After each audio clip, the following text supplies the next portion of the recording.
What's up guys, and welcome back to Wall Street Millennial. On this channel, we cover everything related to stocks and investing. The single largest story in the crypto space for 2022 so far is the collapse of the massive crypto exchange FTX. As we've detailed in our previous video on the topic, which is linked in the description below, FTX was likely running a multi-billion-dollar scam.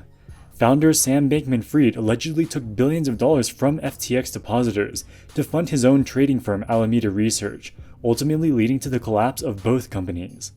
The price of FTX's native FTT token has declined by more than 90% since the scandal was exposed. With an estimated $8 billion hole in its balance sheet, hundreds of thousands of people stand to lose billions of dollars in total, with no doubt that this will push many families to financial ruin.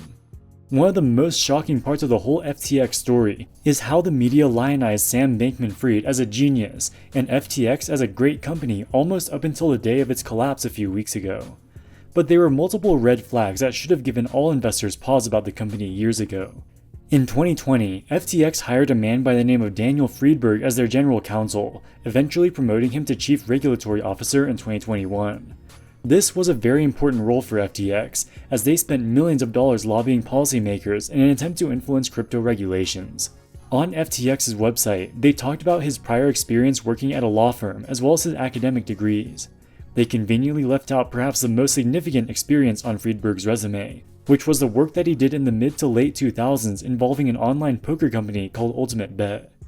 In 2009, the website was shut down after it was revealed that somebody had made a cheat software which allowed them to steal millions of dollars from Ultimate Bet's unsuspecting users. The mastermind was a man by the name of Russ Hamilton, a professional poker player who won the Poker World Series in 1994. Russ got involved with Ultimate Bet in the early 2000s. As an insider, he was able to access software which he used to enrich himself to the tune of tens of millions of dollars. Daniel Friedberg worked as Hamilton's lawyer, where he helped cover up his crimes. Putting aside any moral concerns, it appears that Friedberg is a very capable lawyer. In 2013, an audio file was leaked, where Hamilton admitted to stealing millions of dollars from Ultimate Bet users. Despite his confession, he has never served a single day in jail. 10 years later, Daniel Friedberg again found himself working for another alleged fraudster, but on a much bigger scale. In this video, we'll look at Daniel Friedberg's involvement in the Ultimate Bet scam and what this can tell us about FTX. Quick pause from our sponsors over at moomoo. Moomoo is a commission-free brokerage that provides the most comprehensive set of fundamental and technical analysis tools of any brokerage I've tried so far. For example, if we look at Tesla, we can see their short interest data. We can also see their price-to-earnings ratio, which is extremely high compared to their peer average. If we flip over to the Financial tab, we can see a whole host of company data, including their vehicle deliveries by model, revenue, and EPS numbers compared to consensus expectations, and much more. This saves you a ton of time when doing fundamental research on any stock you're considering investing in. While most data providers would charge you a monthly subscription for this level of data, moomoo gives all of it to you in-app for free. If all that wasn't enough, for a limited time, they'll give you 5 free stocks when you open an account and deposit $100, or 10 free stocks if you deposit at least $1,000. All free stocks are valued between $3 and $2,000 each. So join myself and millions of other investors in the moomoo community by clicking the link in the description below. And now back to the video.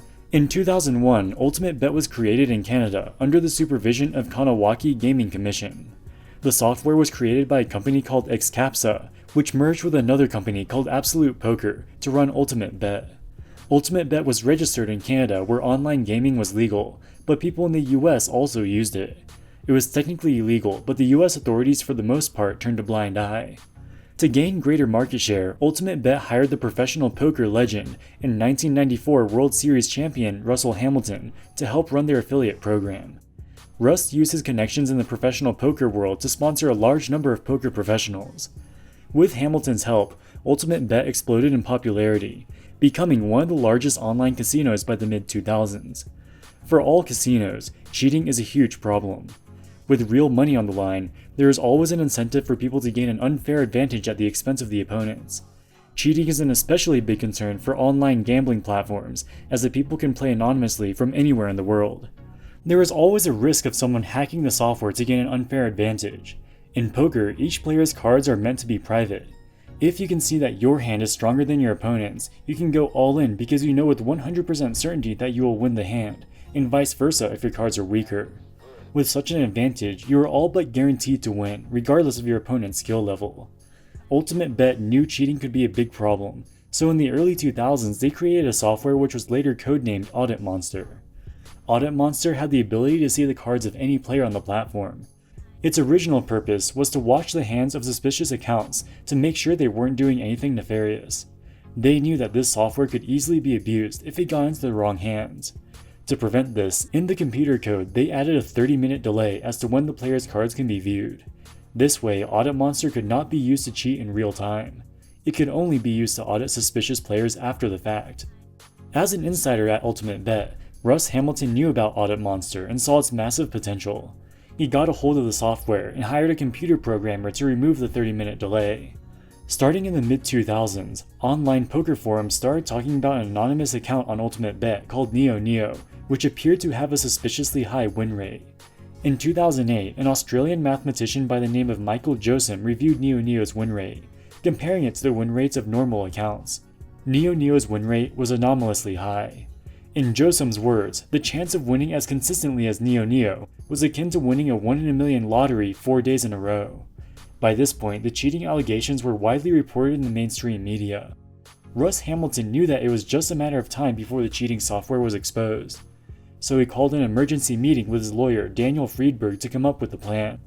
For some inexplicable reason, Russ recorded the conversation, which would be leaked to the media 5 years later in 2013. While it seems weird to record your own incriminating conversations, it's not unheard of for paranoid people to do this. Richard Nixon recorded hundreds of hours of audio at his White House meetings, with many of the conversations being embarrassing and in some cases incriminating. Regardless, the audio gives us a glimpse into what type of person both Russ Hamilton and his lawyer Daniel Friedberg are when they think that nobody's listening in. What I feel, and I did take this money, and I'm not trying to make it right, Dan, so we got to get that out of the way real quick, okay? Right off the bat, Russ Hamilton admits that he did take the money. He was the mastermind behind the cheating scandal, and he cheated other players on the platform out of an estimated $22 million. He had no intention of coming clean about it. The entire purpose of this meeting with Daniel Friedberg was about how they can try to get away with it. So for us to come out and say the ideal, look at this account, there's no cheating. It's going to be tough to sell. Now, on the other hand, I think if what we can do is to say, we've studied it. We know that sometimes it was used, sometimes it was not. These limited times are the times it was used. These people are being refunded. That was Daniel Friedberg talking. He was saying that the ideal situation is if they could just deny that any cheating was going on. But with all the information that the public and the regulators already had, this would not be credible. So instead, they'll admit that the cheating happened, but try to downplay how much it happened by saying the cheating software was only used sometimes, not all the time. This way, they can minimize how much compensation they have to pay the victims. And even then, they had no intention of admitting any wrongdoing on Russ's part. I think for the public, it just has to be former consultant at the company, took advantage of a server flaw by hacking into the client, been able to identify exactly when. Sometimes he played with it, sometimes he played without it. So they'll admit that somebody cheated, but they'll put the blame on a rogue consultant who was working for the company. This consultant took advantage of some vulnerability in the server to create the cheating software. How do you think this money, suppose it's a $5 million, which correct thinks it could be right around $5 million, if you had to pay the players and give KG, what's the KG see? If we can get it down to 5, I'd be happy. Russ is suggesting that they can pay $5 million in compensation to the victims. Keep in mind that they stole more than $20 million. The plan was to downplay the scale of the cheating as much as possible to minimize the compensation. The KG he's referring to is Kanawaki Gaming Commission, the regulatory body in charge of the casino license. Friedberg says that if they can get it down to $5 million, he'd be happy. So he agrees with Russ on the strategy of downplaying the cheating scandal as much as possible. And to make matters even worse, they didn't want Russ to pay back any of his ill-gotten gains. They were going to shift the blame on other people so Russ can keep the entirety of his stolen fortune. And how does the money get paid? We'll convince the business to pay some, straight off the top. Just because of, that's It's CAPSA or AP, are you I'm talking? talking about the business that's running the company right now, Norton's business. AP or EUP? I'm confused. Well, it's combined now. It's combined, okay. Right, the operators, the new enterprise. I don't think they're responsible for anything. They're not. But nonetheless, we're going to... This is a damage mitigation. Yeah, But I don't think they're responsible for it. I agree. So I don't think they're responsible for it.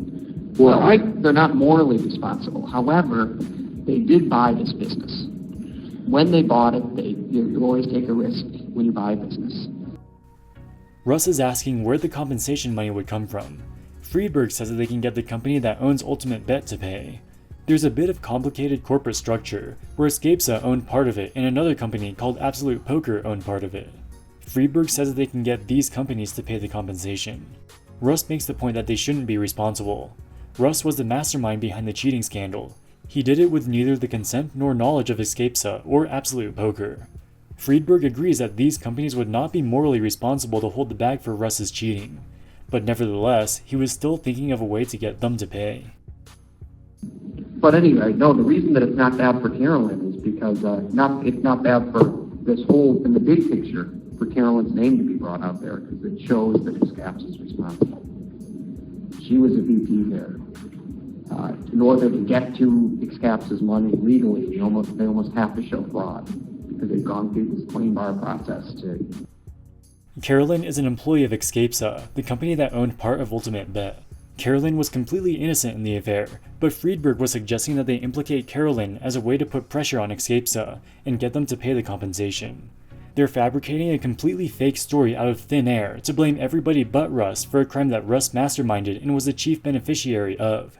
And as if they weren't already brazen enough, Friedberg also says that Russ should not only deny any responsibility, but should also claim that he is a victim. that's part of the story, is that I think, Russ, you have to be owed something here. Because, you played at these high-stakes tables. So, this thing has to have ripped you off, too. It has to have. So, otherwise it's not going to fly. Russ played at the high-stakes tables in Ultimate Bet where the cheating was known to be taking place. Of course, Russ was never the victim of the cheating because he was the only one with the Audit Monster software. He was the one cheating other people, not the other way around. But if they're going to tell the story that Russ was not the cheater, then logically he would have had to have fallen victim to the cheater as he was playing at the same tables. It shows how morally bankrupt their plan is. They created a story that is the exact opposite of the truth. In the following months, more information was exposed. The Kanawaki Gaming Commission conducted an investigation, which found Russ Hamilton was the main person responsible for and benefiting from the cheating scandal. Ultimate Bet was shut down. However, even despite being exposed, Russ still managed to come out on top. Escapesa agreed to pay $15 million, on top of another $6.1 million already paid out by Ultimate Bet to the victims. While Russ Hamilton's reputation within the professional poker community was completely destroyed, he got to keep his ill-gotten gains and never served a single day in jail.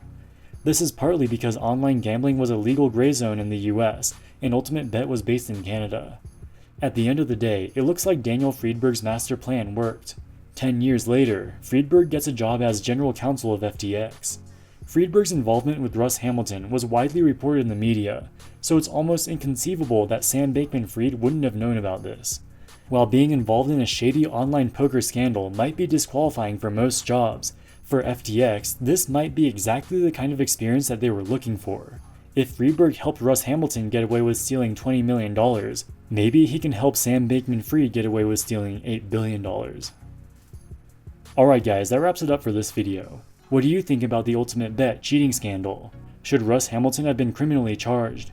Let us know in the comments section below. As always, thank you so much for watching and we'll see you in the next one.